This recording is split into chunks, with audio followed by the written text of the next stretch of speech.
Hello，各位好，我是 Revision Lab 修诊所的阿修，欢迎来到我的频道。如果你是第一次看我们影片，记得先点击下方订阅按钮，再打开旁边小铃铛，这样每次有新影片，你都会第一时间收到通知。也帮我按个赞，让 YouTube 知道你喜欢这种类型的内容，谢谢大家。我们现在正式开始。大家应该都有签过合约吧？不管是租房子、买手机，甚至是抢演唱会门票，合约密密麻麻的条文里面，通常都会有一条叫做不可抗力条款，英文是 force majeure。这条款讲白话一点，其实就是我们人类集体签的一份认输声明。我们承认，有些事情真的啦，就是超出我们的控制范围，像是战争突然爆发啦、全国大罢工，或是那种毁天灭地的天灾，一旦发生，算你违约了也不能怪你，因为这真的不是你的错。但问题来了，如果我现在告诉你，这些我们过去几百年来都认为是上帝的旨意，是纯粹天灾的事情，正在一个一个地从不可抗力的清单上被划掉呢？如果科学的发展，特别是所谓的气候归因科学，已经可以像一个超强的鉴识专家，从一场超级飓风的残骸中抽丝剥茧，然后明确地指出来说，你看，这里有暖化的人为指纹，那整个情况会变得怎么样？当天灾不再纯粹是天灾，那条纠责的线到底该画在哪里？谁该为此负责？更重要的是，谁该赔钱？这就是我们今天要深入拆解的核心大哉问。OK， 我们今天的分析路径是这样：首先，我们会先来看看责任的转移这个概念是怎么变化的。接着，我们会深入探讨法律界跟保险业这两个领域，他们的反应可以说是南辕北辙，一个往左，一个往右。这部分真的超级有趣。再来，当这两边都扛不住的时候，谁会是最终的防线？最后，我们会一起来思考这一切所造成的责任的矛盾。好，废话不多说，我们直接切入主题。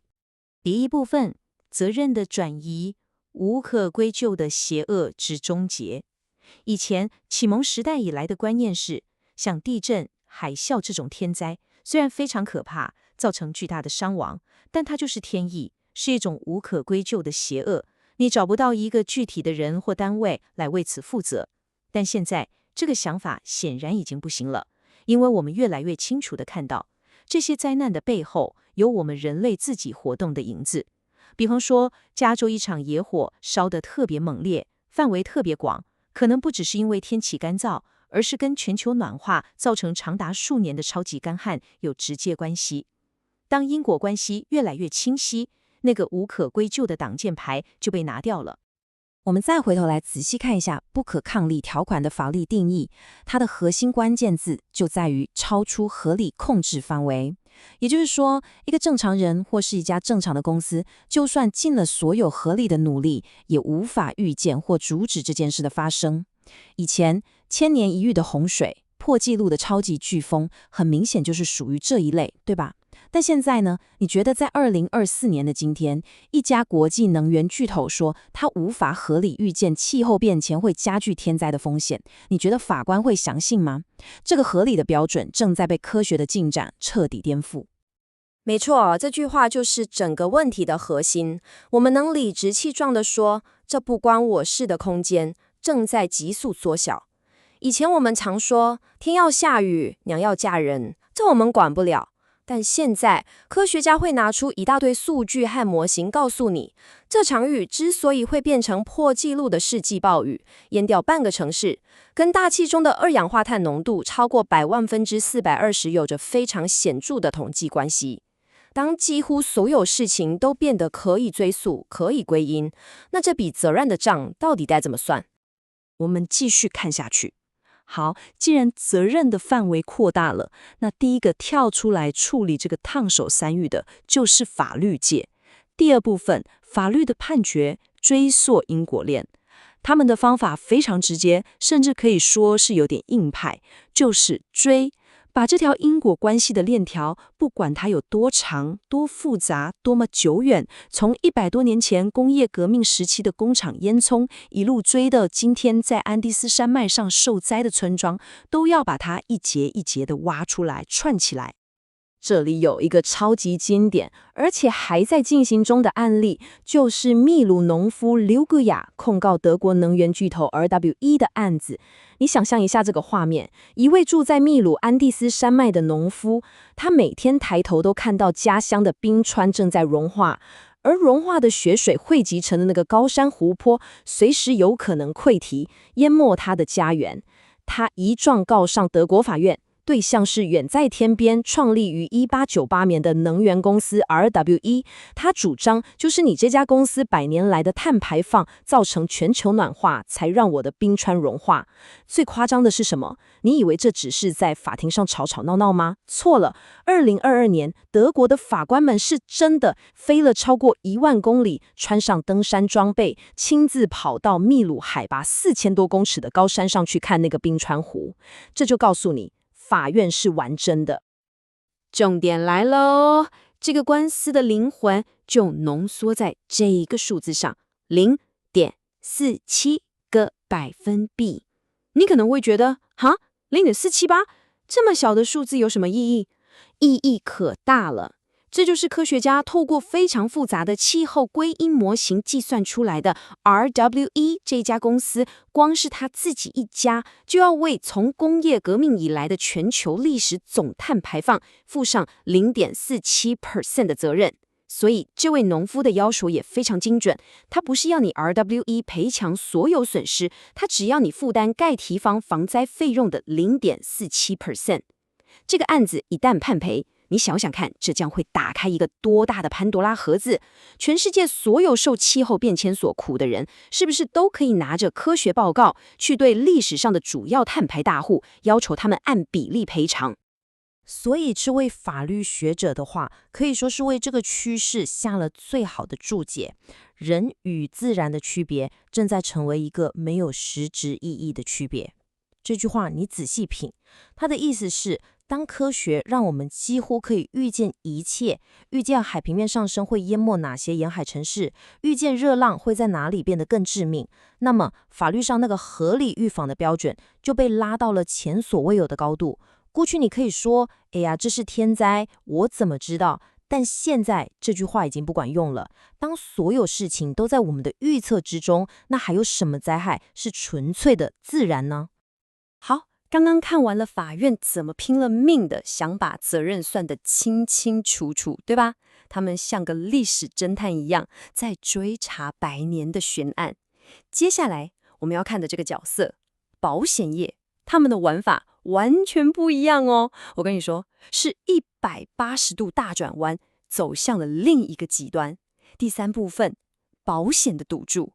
欢迎各位来到灾难赌场。你想象一下，传统的再保险公司可以说是一群全世界最讨厌、最害怕风险的人，他们的座右铭就是避险、避险再避险。但他们突然有一天画风突变，跟你说风险来啊，越多越好，加州地震、佛州飓风、日本海啸，通通给我包起来。这是不是听起来很疯狂？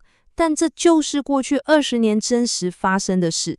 他们把这些我们一般人怕得要死的巨灾风险，透过金融工程把它们包装成闪闪发光、高收益的投资商品，然后卖给华尔街那些寻求高报酬的退休基金和对冲基金。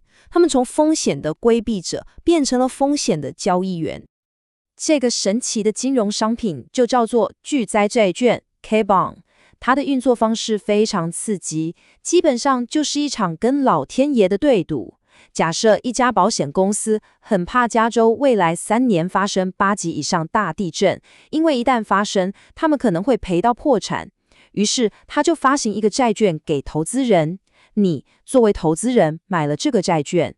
情境 A， 如果3年内没事发生，风平浪静，那恭喜你，你拿回本金，还赚到可能高达10%甚至更高的利息。但情境 B， 如果不幸大地震真的来了，那抱歉，你投资的本金就全部没收，直接被拿去赔给加州的灾民。现在你懂了吧？这根本就是一场高风险高报酬的赌局，赌赢了你赚大钱，赌输了你的钱就变成了别人的救命钱。在这种金融炼金术里面，灾难背后的道德责任，谁对谁错，谁该被谴责，这些东西通通都被蒸发掉了，变得一点都不重要。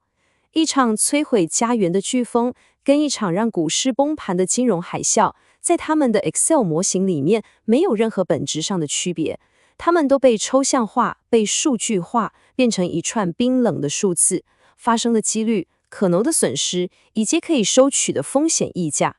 这跟法院的做法是完全相反的两个极端。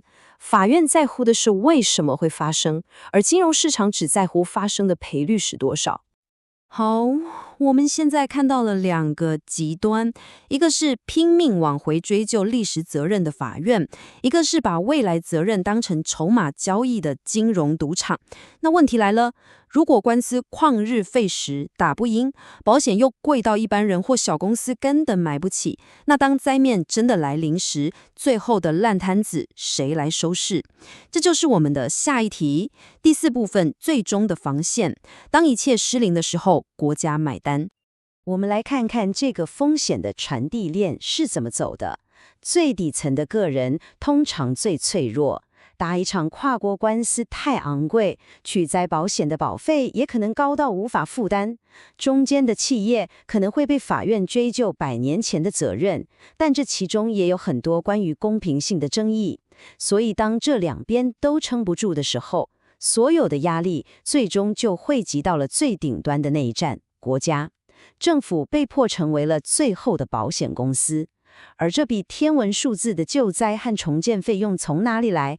当然是从国库。说穿了，其实就是我们所有纳税人在为这一切共同买单。